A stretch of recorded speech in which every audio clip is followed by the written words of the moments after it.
Hola, ¿qué tal? Bienvenidos a una nueva edición, la primera edición de Los Disruptivos Podcast. Martín, hola, ¿qué tal? Buenas. ¿Qué tal, Xavi? ¿Cómo estás? Estaremos aquí para hablar de tecnologías disruptivas y hoy vamos a hablar de inteligencia artificial. Hoy vamos a hablar de inteligencia artificial. Y Sí. vamos a intentar ir por algunos caminos, no sé si inescrutables o no, No, yo creo que apasionantes. apasionantes sin dudas. Sí. ¿En qué momento está la inteligencia artificial? ¿Qué punto estamos en? Bueno, un momento absolutamente fascinante. En los últimos 6 meses, un año, 6 meses, se han ido produciendo una serie de cambios increíbles en el desarrollo de modelos de inteligencia artificial que han ido pues creando realmente resultados inesperados, ¿no?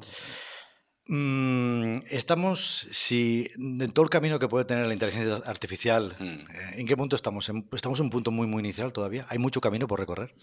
Depende de cómo lo analicemos. Yo creo que hoy lo que podemos hacer es intentar averiguar si realmente estamos hablando de inteligencia artificial, es decir, realmente de qué estamos hablando. Y vamos a decir, bueno, evidentemente estamos en un momento muy hype, como dicen los americanos, muy apasionante. Yo estoy absolutamente entusiasmado con el proyecto en general y estoy viendo que la evolución es increíble. Pero a mí me gustaría también un poco empezar a colocar las cosas en su lugar y empezar a ver o tener un punto, una perspectiva un poco más crítica acerca de lo que se está haciendo. Porque la inteligencia artificial, voy a hacer una pregunta que tal vez un poco, ¿es realmente de inteligencia artificial? ¿O dónde está ese límite? Porque estamos hablando de inteligencia artificial de muchas cosas, cuando al final es una inteligencia artificial relativa, ¿no? Bien, la verdad que la pregunta es una pregunta muy interesante y es una pregunta que cuesta mucho responder sin previamente, por lo menos, contextualizarla. Es decir, ¿qué es lo que se ha considerado hasta ahora inteligencia? ¿No? Entonces es un concepto realmente muy profundo. Muchos dicen, bueno, pues viene del latín, intus legere, que significa leer el conocimiento que teníamos hacia adentro, ¿no? Esto venía de la mayéutica, en su momento aristotélica, bueno, toda una serie de filosofía que hay detrás y bueno, sin entrar en ese tipo de discusiones filosóficas, yo creo que el concepto de inteligencia artificial va mucho más allá de lo que realmente tenemos hoy en día. Hoy podemos hablar de un machine learning realmente la capacidad que tienen las máquinas de poder aprender y sobre todo podemos hablar de una gran habilidad en ese proceso de aprendizaje. Pero me gustaría también dar un enfoque un poco más crítico acerca de por qué yo no considero que la podemos llamar inteligencia artificial. Como tal, sino que podríamos llamar que es un estadio de evolución del machine learning bastante avanzado y que hay una serie de condicionantes que hay que tener en cuenta para poder llegar a esos estadios de evolución en los que podríamos llegar a llamar lo que estamos creando de forma artificial inteligencia artificial. ¿Cuáles serían esas premisas Hmm, que nos hacen separar una cosa de la otra? bien. Yo preguntando sobre cuestiones que no conozco, ¿eh? Sabes que siempre te intento mostrar ahí cuestiones que a mí me cuestan un poco, ¿no? Porque a veces venimos del mundo de la electrónica, de la informática, y nos cuesta un poco ese concepto, ¿no? De la inteligencia artificial como tal. Bien, en mi empresa estamos aplicando modelos de machine learning con diferentes objetivos. Nuestra experiencia nos ha permitido, digamos, tocar la masa, realmente ver el proceso de fabricación del pan, Ujú. podríamos decirlo, ¿no? Y esto nos ha llevado también a sentar a una serie de conceptos que desde el punto de vista teórico podían tener un cierto grado de ambigüedad. Para desambiguar esos conceptos desde mi perspectiva, evidentemente, que es absolutamente discutible, yo creo que mm, más que de inteligencia artificial, como decía, estamos hablando de un machine learning muy avanzado. Entonces, hay tres puntos que yo considero que son muy importantes a la hora de considerar inteligencia artificial, lo que hoy, desde mi punto de vista, es machine learning avanzado. ¿Mm? En este momento, las conclusiones que saca la inteligencia artificial se basan básicamente en correlaciones, ¿no? Es decir, Ahí están los tres puntos que te quería comentar. El primero es que, digamos, en una clasificación genérica podríamos decir que a la hora de trasladar la inteligencia artificial al mundo de la informática hay dos grandes vías, ¿no? Una inteligencia artificial inicial que fue analítica, ¿no? En su momento, y otra escuela, podríamos decir, otra tendencia que es conexionista. Esta última es la que se ha desarrollado más. De hecho, es en la que se basa el deep learning. cuando hablamos de conexionista, ¿a qué te refieres?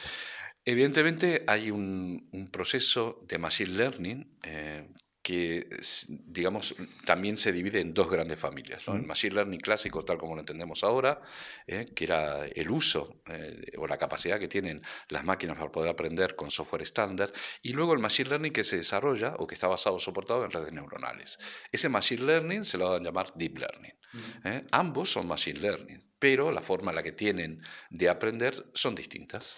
¿Mm? Las formas de aprender en basarse en las correlaciones, ¿a qué se refiere? Estamos hablando de conceptos matemáticos a Por partir supuesto. yo creo que hay un ejemplo por ahí interesante que nos puedes Sí, dar, sí, sí, en por que cuando supuesto. hablamos de correlaciones, ¿por qué las máquinas utilizan estos sistemas y cuándo las correlaciones pueden ser buenas o no? Bien, evidentemente cuando hablamos de Deep Learning, por ejemplo, lo que estamos hablando es de una serie de modelos matemáticos que se basan en la interconexión de una simulación muy sencilla de lo que sería una neurona. En este caso, el nombre a que se le debe llamar a esta neurona es el perceptrón, ¿no? Entonces, el perceptrón tiene en realidad no es ni más ni menos que software, ¿eh? Y lo que tienen, pues, es un conjunto de funciones matemáticas, una función matemática lineal, digamos, de entrada, donde el perceptrón recibe los datos, hace un proceso de suma, y luego una transformación de esa función matemática en una segunda función matemática, que podríamos decir que sería la función de activación, que es una función no lineal, Ujú. funciones de todo tipo, sigmoides, de gradiente estocástico descendiente, etcétera, etcétera, que lo que permiten es que en ese conjunto digamos, el perceptrón actúe simulando de una manera muy sencilla lo que serían neuronas. Interconectamos muchos perceptrones y tenemos una red neuronal. Por lo tanto, en el fondo lo que tenemos son funciones matemáticas que se van correlacionando entre sí. De manera que la entrada de una neurona, una vez se procesa en el perceptrón, mejor dicho, genera una salida, que esta a su vez genera otra entrada, otra salida, etcétera, etcétera. Y a partir de ahí se establecen correlaciones, ¿eh? Podríamos decir claras, o el sistema es capaz de obtener correlaciones claras entre diferentes variables, entre diferentes parámetros de entrada o inputs que podríamos llegar a tener para obtener una salida. Entonces, tiene una gran habilidad estos sistemas para detectar esos patrones relacionales. Por tanto, están estudiando esas entradas, esas salidas o esas entradas y a partir de ahí, cuando se produce una correlación, de alguna forma dan un resultado. Por supuesto, entonces la gran habilidad que tienen estos sistemas es poder trabajar con miles, millones de entradas, de hecho, millones de parámetros, y poder a través de las diferentes capas, de ahí lo de la profundidad, ¿no? Las Mm. diferentes capas, cada capa intermedia entre las neuronas de entrada y de salida, pues se consideran capas de profundidad, puede generar ese modelo al final que nos interesa, que es un resultado. Pero todo se basa en un proceso, digamos, intermedio correlacional, Pero ¿no? la correlación no lo es todo. Es decir, No, en absoluto, en porque hay absoluto. correlaciones que a veces son En complicadas absoluta. No, de... hay modelos muy interesantes, ¿no? Por ejemplo, hay ejemplos que a mí siempre me han llamado mucho la atención. Pero eso se arrastra ya desde la estadística, ¿no? O sea, la propia, digamos, disciplina matemática de la estadística en sí mismo, uno de los objetivos fundamentales es precisamente el encontrar las correlaciones. Otra cosa es el concepto de causalidad, es decir, Después hablamos de causalidad. hablaremos del Sí. concepto de causalidad. Vamos a poner un ejemplo de correlación, Mm. ¿no? Para que veamos un ejemplo sencillo de correlación. Hay ejemplos extremos, ¿no? Seguro que me gusta. Me has contado antes uno que me ha encantado. Lo puedes explicar ahora. Lo Sí, puedes sí, sí. explicar. Por ejemplo, se hizo un análisis estadístico para intentar averiguar la correlación entre dos variables. Una de ellas era la cantidad de cigüeñas y otra de ellas la cantidad de Mm. nacimientos. Y se vieron, y se comprobaron de hecho, que a mayor cantidad de cigüeñas, mayor cantidad de nacimientos, o a mayor cantidad de nacimientos, mayor cantidad de cigüeñas. Existe una correlación entre las variables, sin duda, y además es matemáticamente demostrable. Ahora bien, existe una causalidad. Me encanta esta, ¿eh? Exacto. Ya es mucho más difícil, ¿no? Es emocionante el ver cómo matemáticamente los modelos pueden responder a correlaciones que no tienen por qué tener una relación causal, es decir, una relación causa-efecto directa. Y ahí es donde está la clave. Yo creo que está uno de los matices fundamentales de la diferencia entre nuestra capacidad cerebral, nuestra capacidad cognitiva, que es capaz de imaginar esa correlación, pero no solamente de verla, sino también de proyectar en ella una relación causa-efecto, o incluso al revés, entendiendo una relación causa-efecto, contrastarlo con las correlaciones que pueden tener en cuenta en la realidad. Es decir, a un ser humano tú lo cambias de contexto, y se adapta muy rápidamente para entender relación causa-efecto independientemente del contexto en el que se encuentre. Y es muy complejo, o creemos que es muy complejo enseñar a las máquinas esa causa-efecto. Es decir, o por ejemplo, si lo que también hablamos antes de otra posible causalidad, lo de las nubes negras y la lluvia, ¿no? Que es primero la lluvia, las Claro, nubes negras, o es primero las nubes negras y la sí, sí. lluvia. ¿Eso cómo lo enseñamos? ¿O Bien, se puede eso, enseñar? La eso pregunta es esa, es ¿no? muy interesante porque realmente lo que estamos colocando es la contextualización. Es decir, siempre y cuando nosotros estemos hablando de modelos causales, lo que estamos viendo son relaciones entre variables que están como comunicadas, imaginemos como con un tubo, Ujú. ¿no? De forma que una variable incide sobre la otra proyectada dentro de un espacio de tiempo, digamos una fracción temporoespacial. De forma que cuando nosotros incidimos en una variable, sabemos que esa variable acabará incidiendo en la otra. Hay un ejemplo muy interesante y se dio durante muchos años y generó además una polémica tremenda hace ya más de 70 años en cuanto a la relación que existía entre el hecho de fumar y el tener cáncer del pulmón. Ujú. ¿No? Evidentemente vieron que hay una correlación de variable, pero sin embargo era muy difícil por parte de los estadistas asegurar que había una relación causa-efecto. ¿Por qué? Porque existía un 80% de los fumadores que acababan contrayendo la enfermedad, el cáncer de pulmón. Por lo tanto, una relación había. Había una relación, eso evidentemente había una correlación de variables, pero no podían demostrar una relación causa-efecto porque había un 20% que sin haber fumado también sufrían cáncer de pulmón. Hasta que no se descubrió que el tabaco, en concreto los componentes de tabaco, afectaban al ADN propio de las células, generando una modificación del ADN y a partir de ahí la generación de tumores, no se vio realmente cuál era la causa que estaba provocando el cáncer de pulmón. Lo que sí se sabía es que había una relación entre el hecho de fumar, la modificación del ADN y por consecuencia en transitiva, esa relación con ese tercer parámetro que se incorporaba en esa ecuación en la afectación en cáncer de pulmón. Por lo tanto, hasta que no se llegó a ese punto había esa ambigüedad, ¿no? Esa relación de causa-efecto fue la que realmente demostró que el hecho de fumar provocaba cáncer. Y esa relación causa-efecto, hay muchos matemáticos, hay gente que la está estudiando y que la está intentando introducir en esas Sí, condiciones. sí, a mí de hecho me tiene fascinado la lectura y eso te lo hemos podido comentar aquí fuera de contexto, lo estuvimos comentando tú y yo, que hay un matemático que me parece absolutamente excepcional, que yo recomiendo la lectura, de hecho me he traído el libro No, para lo podemos enseñarlo, comentar si quieres. que es este libro de aquí, que se llama El libro del porqué. El libro del porqué, no sé si se llega a ver. Sí, sí, Bien, sí, se ve, se ve, se ve, se ve. perfecto. Ese matemático se llama Judea Per. Judea Per históricamente, dentro de la inteligencia artificial, podríamos decir que es uno de los padres que incorporó un modelo matemático al esquema conexionista, es decir, a la forma en la que las redes neuronales aprenden y introdujo el algoritmo de aprendizaje que es el algoritmo de Bayes-Naïf, que es un algoritmo muy interesante y que provocó uno de los grandes cambios positivos, es decir, una gran revolución, un gran salto en la inteligencia artificial después de haber pasado unos años lo que se llama el invierno de la inteligencia artificial, pues este fue el que trajo la primavera y el verano, ¿no? Y eso, ya por eso recibió un premio, pero precisamente por eso él se dio cuenta de que estaban hablando de modelos de aprendizaje conectivos. Ujú. Por lo tanto, estamos hablando de modelos de aprendizaje correlacionales. ¿De acuerdo? Y entonces, a partir de ahí es cuando se plantea el hecho de decir, bueno, muy bien, tenemos un modelo correlacional, pero a este modelo le está faltando un modelo causal. ¿Qué significa? ¿Y por qué digo todo esto? Porque yo creo que no existe una inteligencia artificial en este momento como para estar preocupados hacia que estamos enfocados a un futuro distópico en el que va a venir esa inteligencia artificial y nos va a acabar controlando a todos en un modelo tipo Matrix o tipo Sí. Robocop o tipo, bueno, todas estas películas, ¿no? Hablábamos antes que era importante lo que es la parte de la contextualización, es decir, cuando llegamos a esa correlación y Mm, también llegar a esa causa-efecto, ¿no? mm. También importante la contextualización, es decir, que esa inteligencia sepa en qué entorno se mueve.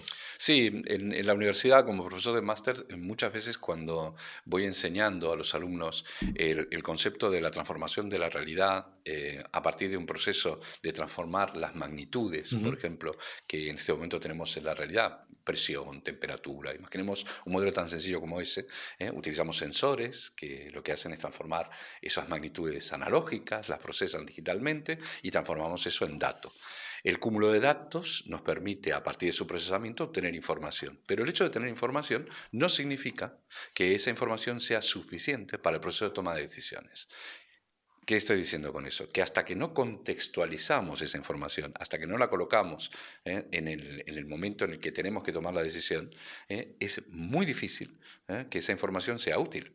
Mm. Por lo tanto, una gran capacidad que tiene el cerebro humano es la contextualización de esos procesos informativos y la toma de decisión de esos procesos informativos. Y de alguna forma también hasta qué punto, aun conociendo la información, nuestras decisiones no tienen que estar exactamente vinculadas a aquello que sabemos y que hemos aprendido.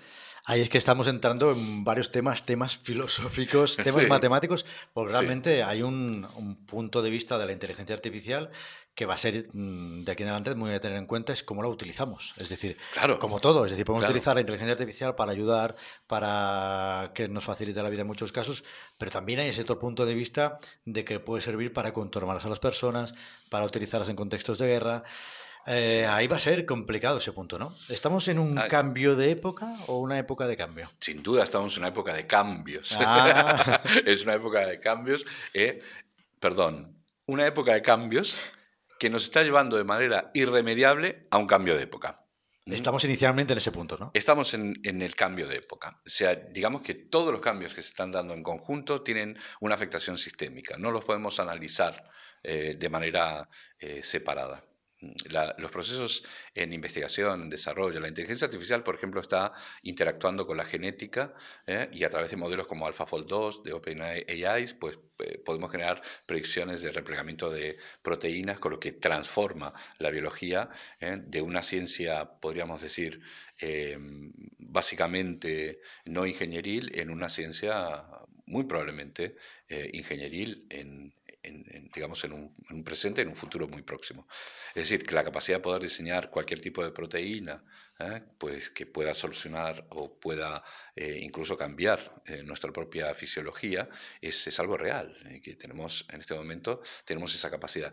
Ahora bien, dicho esto, y entendiendo que todo esto es emocionante, es tremendo, Sí, tal, que nos gusta hablar de ellos, y ¿eh? que nos encanta hablar Nos de ello, encanta hablar de ello. quizás lo que a mí más en este momento me esté llamando la atención, me resulte más excitante, es cómo este autor, Judea Per, Mm. plantea la matematización del proceso causal. Es decir, lo que plantea él, es decir, si queremos pasar de esta inteligencia artificial que tenemos ahora actualmente hacia una inteligencia artificial fuerte, es decir, pasar hacia lo que podríamos decir algo muy parecido al punto de singularidad, en el que la inteligencia artificial sea capaz de igualar o incluso en algún caso superar la capacidad de raciocinio humano, tenemos que ir incorporando herramientas que hoy por hoy no existen. Por lo tanto, sería un absurdo plantear eso, eh, plantear esa competencia entre la inteligencia artificial y la inteligencia humana. No hay posibilidad de competencia. Sí hay complementariedad. Ahí está.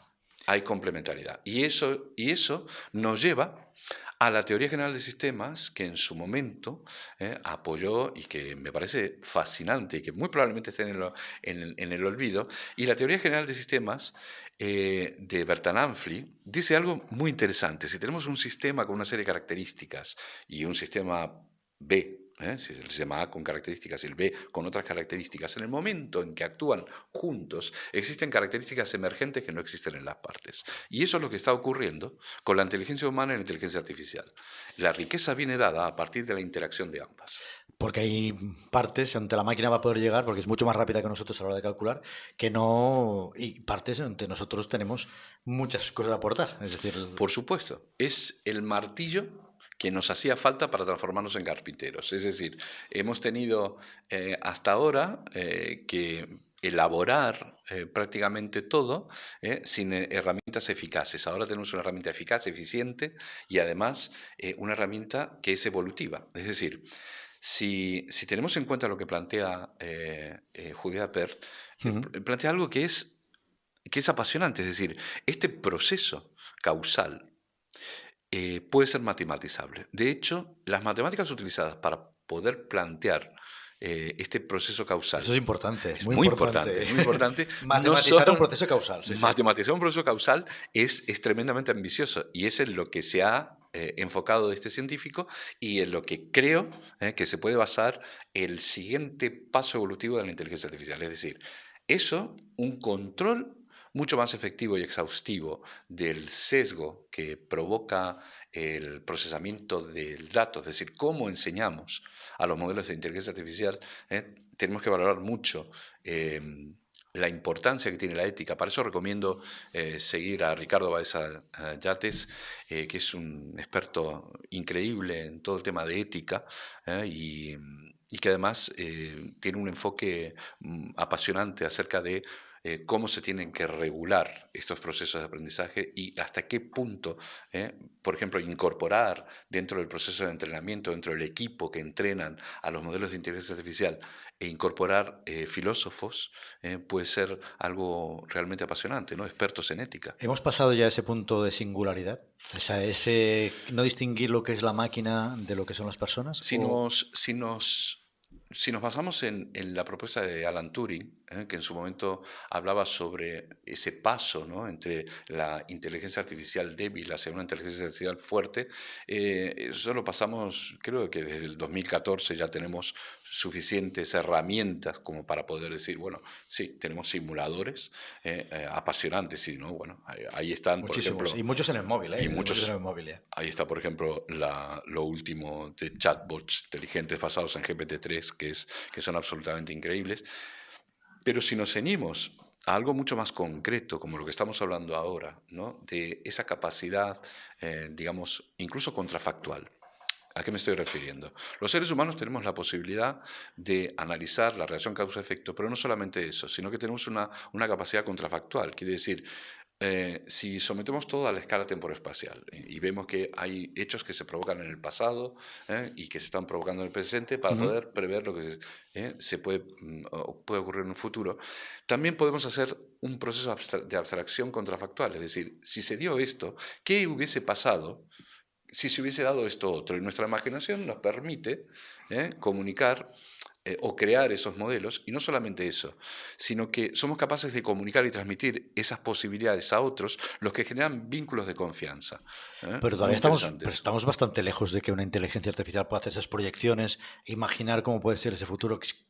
¿Estamos muy lejos o realmente estoy yo cerrado en ese aspecto y creo que todavía nos falta demasiado? Es muy difícil prever eso, pero yo te voy a adelantar un caso. Desde el momento en que la relación causa-efecto es matematizable, desde el momento en que ese principio, digamos, de ciencia de la causalidad se va a ir incorporando y va a establecer una relación entre la causalidad en colaboración con el modelo, podríamos decir, conexionista de las redes neuronales artificiales, esa combinación yo creo que puede ser explosiva y puede llevarnos a un paso mucho más adelante de la inteligencia artificial. ¿Para conseguir qué? Para conseguir hacer algo que hasta ahora no se había hecho. Y es que realmente los modelos de inteligencia artificial no solamente encuentren correlaciones, sino que entiendan que esas correlaciones se tienen que proyectar en modelos de relaciones causales, relación causa-efecto. ¿Qué es lo que vamos a ver dentro de nada y que nos va a sorprender en el mundo de la inteligencia artificial? ¿Qué es lo que estamos viendo? O sea, es absoluta. Te voy a poner un ejemplo que me Con resulta esto fascinante. acabamos. Sí, sí.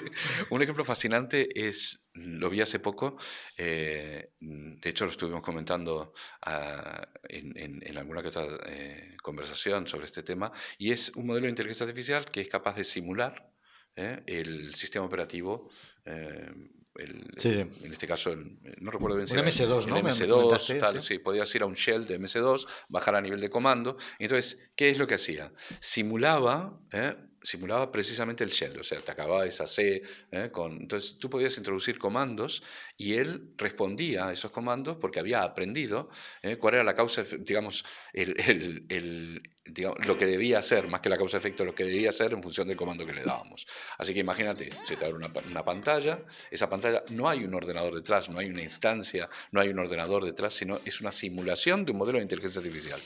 Y ahí pues podías hacer un directorio, cambiar de directorio, borrar el directorio, borrar pantalla, y no solamente eso, sino que recordaba todo lo que habías hecho y era capaz de reproducir cada uno de los movimientos que habías hecho. Y todo esto está basado única y exclusivamente en el lenguaje. O sea, que es absolutamente increíble. Todo eso que te estoy diciendo, no existe una instancia, simplemente es una simulación verbal. Es decir, el modelo era capaz de generar ese interface para que yo me comunique con él a través de un lenguaje restringido propio de los comandos que en este momento formaban parte del sistema operativo y generaba una simulación que funcionaba perfectamente bien. Y de hecho funciona perfectamente bien.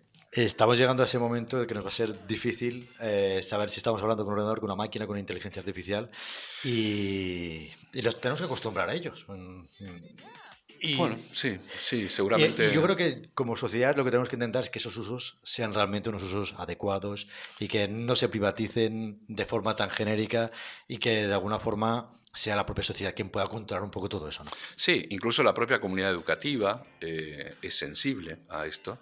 De hecho, ya hay Y hay movimientos, hay movimientos. algún que otro movimiento y algún compañero profesor de la UDD ya ha planteado la posibilidad de que, bueno, hay que ir con mucho cuidado a la hora de proponer una serie de tareas a los alumnos. ¿Por qué? Pues porque estas tareas pueden llevarse a cabo perfectamente Las por pueden modelos encontrar de fácilmente inteligencia y artificial. relacionadas por inteligencia Sí, y es artificial. tremendamente difícil, si bien no son perfectas, si son lo suficientemente buenas, Pero son bastante son buenas. bastante buenas, con lo que el modelo puede ir aprendiendo, puede ir mejorando a partir de la interacción de muchos alumnos hasta crear un trabajo perfecto. Por lo tanto, tenemos que replantearnos, los profesores también, de qué manera vamos a ver cómo la inteligencia artificial se está incorporando como herramienta y cómo podemos empezar a recalcular, digamos, nuestra forma de evaluación. Es un tema apasionante. Martín, perfecto comenzar contigo los Disruptivos Podcast, hablando de inteligencia artificial de futuro y de presente. Y es un placer siempre aprender muchas cosas contigo. Yo recomiendo el libro. Ahí está. Una lectura atenta. Una lectura de El libro del El libro porqué. de Judea Per se llama El libro del porqué. ¿Editorial? ¿Qué editorial es? Editorial Pasado Presente. Pasado Presente. Pues Sí, se puede una conseguir recomendación. online, tiene una versión digital también, pero es una lectura apasionante para todos aquellos que conocen algo ya de inteligencia artificial y quieren preguntarse hacia dónde puede evolucionar. Es una línea que puede generar una discusión y un debate que espero que en este momento sea un debate Intentaremos ayudar a ese debate. Por nuestro lado estaremos con vosotros, como siempre, aquí en los Disruptivos Podcast. Nos podéis encontrar en muchas de las plataformas de audio y también en formato vídeo, que lo tenemos por ahí colgado en el YouTube. Gracias a todos. Gracias, Martín. Nos vemos. Perfecto. Adiós. Un abrazo. Adiós. Gracias. Cuídate.